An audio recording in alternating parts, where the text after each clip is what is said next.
Welcome to Down the Rabbit Hole with Eric Ebersol.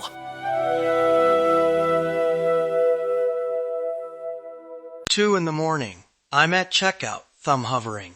A tiny pause popped up and suddenly that $60 novelty mug didn't feel worth it. That little delay just saved me money and shelf space. Welcome to Down the Rabbit Hole. I'm Eric. Stick around. This is exactly the sort of tiny thing we'll unpack. Let's take a look. Love that image. Small pauses do this weirdly well. They turn reflex into reflection. Measured, explanatory, slightly amused. Laughing 2 a.m. mug drama. Who hasn't been there? I'm excited to dig into how tiny frictions can save time and stress, and when they just annoy everyone. Stick with us for 7 minutes. By the end, you'll have 3 tiny levers to try tomorrow. Ready? Quick check. Philip, tell us the simple map you use when you think about friction. Start with 3 practical kinds. Measured, explanatory, slightly amused. First, physical friction, the literal barriers. A doorknob, moving an app off your home screen, putting your phone in another room. Wait, slow loading pages count here too, right? People hate that, but it can be deliberate. Exactly. Used surgically. A tiny slow step can stop a rash click. Then there's cognitive friction, mental load, confusing choices, too many options. And social friction, anything that brings other people into the loop. Public commitments, shared tracking, even knowing someone will notice your late reply. So physical, cognitive, social. 3 tools in the belt. Philip, do you think physical is always the bluntest and easiest to try? Or is cognitive the stealthier lever? It can be stealthier and trickier. Cognitive nudges hide in wording and timing. You barely notice them until they change your behavior. Energetic, practical, quick-witted. They're complementary. Measured, explanatory, slightly amused. Physical moves are visible and fast to test. Cognitive tweaks are precise, but require good wording. Both can backfire if overused. I'm not sure I buy the more is better approach. I've seen teams dump confirmation dialogues everywhere and create a support ticket factory. Short pause. Friction needs a target. Good point. So how do we pick targets quickly? Give me rules of thumb. No essays, just things people can use tomorrow. A simple triage works. Measured, explanatory, slightly amused. Ask 2 quick questions. What's the cost of a wrong choice, and how often will it happen? High cost and frequent. Add friction. Low cost or rare. Keep it smooth. And 1 operational rule. Start tiny. If a 10-second pause works, don't jump to a 24-hour cooldown. Increment, measure, then scale. Energetic, practical, quick-witted. All right, toolbox time. 1, 2, 3. Give me 3 micro-interventions people can try today. Keep them concrete. 1.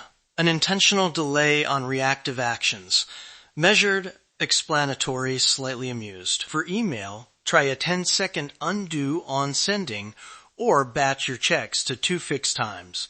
For purchases, enable a short checkout delay when available. That buffer turns reflex into a second thought. 2. Purchase pauses. Move shopping apps off the home screen, log out, or set a 24-hour rule for non-essentials. Physical and cognitive friction together kill impulse buys without killing joy. Laughing. And 3. Defaults? 3. Defaults that make the right choice effortless. Measured. Explanatory. Slightly amused. Examples: pre-filled savings transfers, calendar blocks for deep work, or notifications set to summary mode. Defaults shave cognitive load where speed matters. Also, don't underestimate social friction. Tell a friend you're doing a thing. That tiny bit of accountability nudges you more than an app setting sometimes. Energetic, practical, quick-witted, love it. Quick hands-on. A 60-second experiment so listeners can feel a change.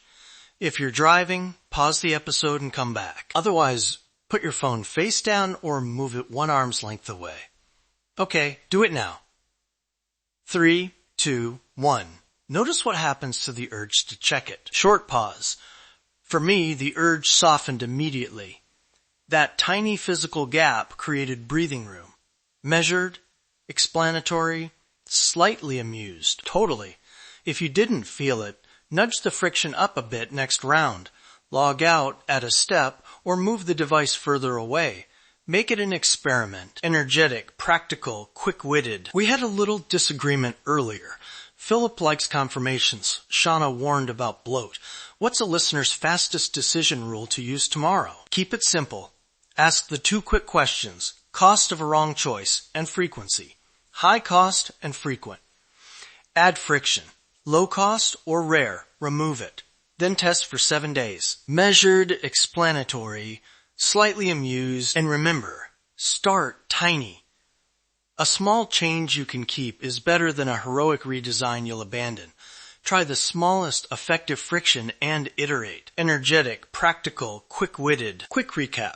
1. Classify the friction as physical, cognitive, or social. 2. Add friction when mistakes are costly. Remove it when speed wins. 3. Pick one tiny change, test it for a week, and iterate. Try one change before tomorrow. 1 sentence plan. Pick a habit. Add one tiny barrier or default tweak. Measure for a week. Adjust. Experience shows small experiments beat grand intentions. Measured, explanatory, slightly amused. Tell someone what you're trying. That social friction is free and often the most effective nudge. Energetic, practical, quick-witted. If you liked this short dive, subscribe for daily peeks into ideas you can actually use.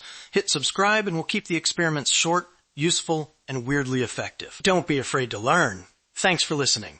We'll see you tomorrow. That is an interesting topic. Good luck testing one small change this week. Measured, friendly. I like that. Try it, notice the difference, and tell us how it goes. Energetic, upbeat. You've been listening to Down the Rabbit Hole with Eric Ebersol.